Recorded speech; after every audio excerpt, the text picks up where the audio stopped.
Hello students. आज का जो अपना टॉपिक है वो रेल जॉइंट्स है। जो रेल में जॉइंट्स होते हैं वो प्रोवाइड किए जाते हैं। आप लोग जानते हो जैसे कि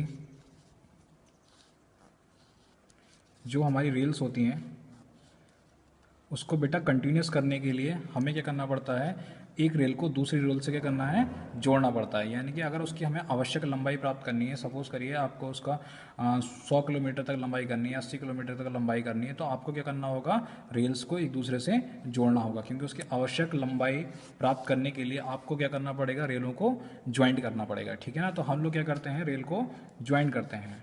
तो जब हम रेल को ज्वाइंट करते हैं तो यहाँ पर क्या क्रिएट होता है, एक ज्वाइंट्स आते हैं। ठीक है।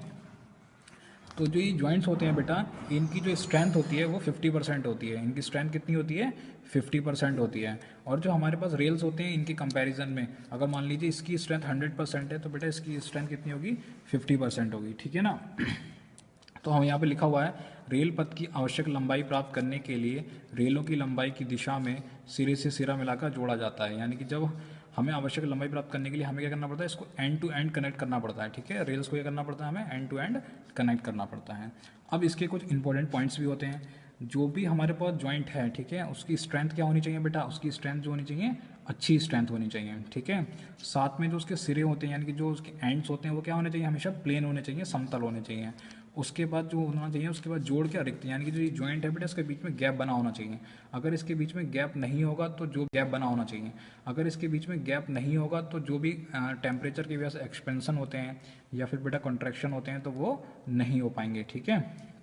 साथ में क्या होना चाहिए, उसकी इलास्टिसिटी होनी चाहिए। क्योंकि अगर उसके अंदर आप जानते हो, आप लोग जानते हो, अगर इलास्टिसिटी नहीं होगी उसके अंदर तो क्या होगा, हमारे पास जो स्लीपर है या फिर हमारे पास रेल है, जो स्लीपर वगैरह है उसमें क्या होगा, एक तो लोड भी ट्रांसफर ठीक से नहीं हो पाएगा और झटके लगना शुरू होंगे। साथ में उसके निरीक्षण, यानी कि इस तरीके का जॉइंट हम बनाना चाहिए जिससे कि हम उसको टाइम टू टाइम इंस्पेक्शन कर सकें। अगर उसमें कोई प्रॉब्लम आ रही है तो हम रेल को हटाकर दोबारा से दूसरी रेल को लगा सकें। अगर कोई भी वियर टियर या फिर डैमेज होता है तो हमें इस तरीके से इसको बनाना चाहिए। ठीक है।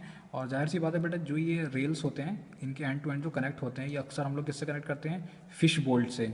ठीक है, फिश प्लेटों से कनेक्ट करते हैं, फिश बोल्ट से कनेक्ट करते हैं, इस तरीके से हम इन्हें कनेक्ट करते हैं। ठीक है। उसके बाद देखो types of real joint. Real joint कितने टाइप के होते हैं, तो हमने इसको दो चीज़ों कैटेगराइज किया है, 3 टाइप में कैटेगराइज किया है।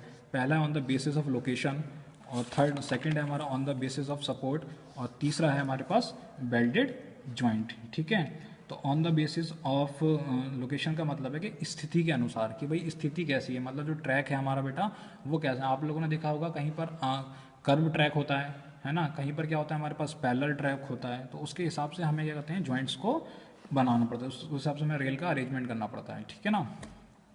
तो on the basis of location हमारे पास कितने जॉइंट्स हैं, 2 टाइप के जॉइंट्स होते हैं, एक स्क्वायर जॉइंट होता है और स्टैगर्ड जॉइंट होता है। वो कैसे है, आप लोगों ने देखा होगा कहीं पर कर्व ट्रैक होता है ना, कहीं पर क्या होता है हमारे पास पैरेलल ट्रैक होता है, तो उसके हिसाब से हमें क्या कहते हैं, जॉइंट्स को बनाना पड़ता है, उस हिसाब से हमें रेल का अरेंजमेंट करना पड़ता है। ठीक है ना। तो on the basis of location हमारे पास कितने जॉइंट्स हैं, 2 टाइप के जॉइंट्स होते हैं, एक स्क्वायर जॉइंट होता है और स्टैगर्ड जॉइंट होता है। On the basis of support हमारे पास कितने जॉइंट्स होते हैं, एक सपोर्टेड रियल जॉइंट होता है और एक कौन सा होता है हमारे पास, सस्पेंडेड रियल जॉइंट होता है। तो सबसे पहले हम लोग देखते हैं कि स्क्वायर जॉइंट कौन से होते हैं हमारे पास। तो देखो बेटा, ये हमारे पास क्या है, स्क्वायर जॉइंट्स है। सपोज करो ये हमारे पास क्या है, रेल्स हैं। ठीक है। ये हमने क्या करें, अलग अलग रेल्स लगा रखी हैं अपनी आवश्यक लेंथ को, यानी कि अपनी आवश्यक रेल को बनाने के लिए अपनी लेंथ के अनुसार हमने क्या कर रखी है, इसमें ये रेल्स को आपस में क्या कर रखा है, जोड़ रखा है। तो जब हमने रेल्स को जोड़ रखा है तो इसमें क्या आ रहे हैं, जॉइंट्स आ रहे हैं। ठीक है, इसमें क्या आ रहे हैं, जॉइंट्स आ रहे हैं। तो नंबर 1 पॉइंट ये है कि दोनों जो हमारे पास ये ट्रैक है, जो हमारे पास ये रेल्स बिछाई हैं, ये कैसी होनी चाहिए, हमेशा पैरेलल होनी चाहिए और कैसी होनी चाहिए, समांतर होने चाहिए। ठीक है। तो स्क्वायर जॉइंट को ही हम लोग क्या बोलते हैं, आमने सामने के जोड़।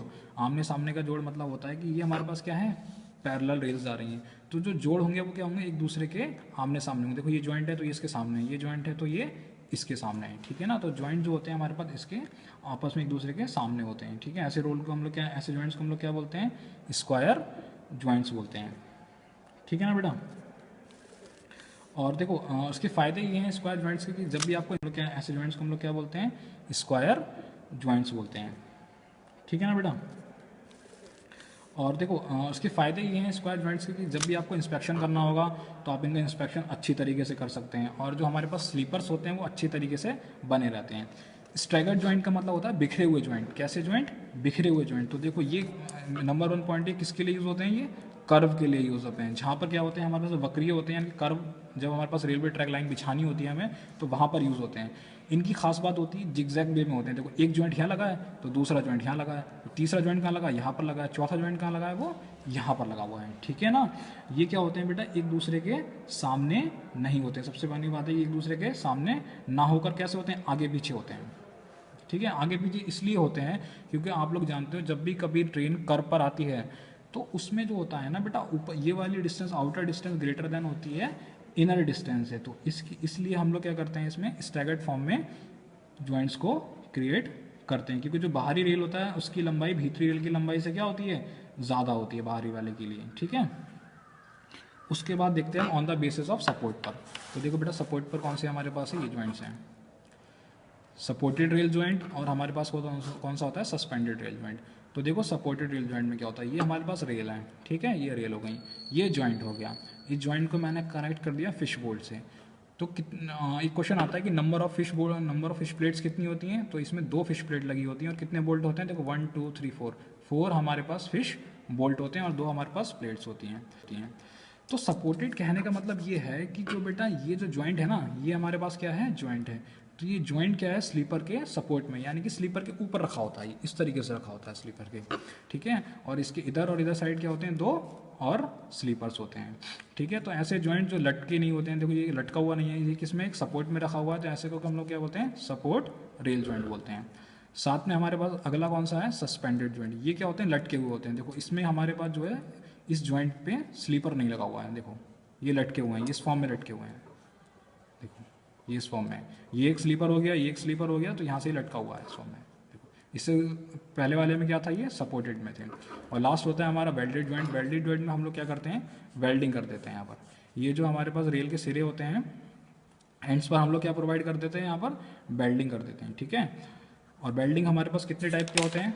एक नया टॉपिक होता है वेल्डिंग। देखो आपके पास कितने टाइप के वेल्डिंग होते हैं? इलेक्ट्रिक आर्क वेल्डिंग होता है, फ्लैश बड वेल्डिंग होता है, केमिकल और थर्मल वेल्डिंग होते हैं, ऑक्सी एसिटिलीन वेल्डिंग होते हैं। ठीक है, और जो बेटा रेल वेल्डिंग करने के लाभ भी कभी कभी क्वेश्चन में आपसे पूछ सकता है कि भाई रेल वेल्डिंग करने के लाभ क्या होते हैं?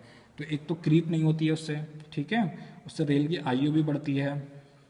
साथ में क्या होता है? जोड़ों में भी कमी आएगी, जितने जोड़ हम मेनली लगाते हैं उतने जोड़ में भी क्या आती है हमारे पास? कमी आती है। ठीक है ना।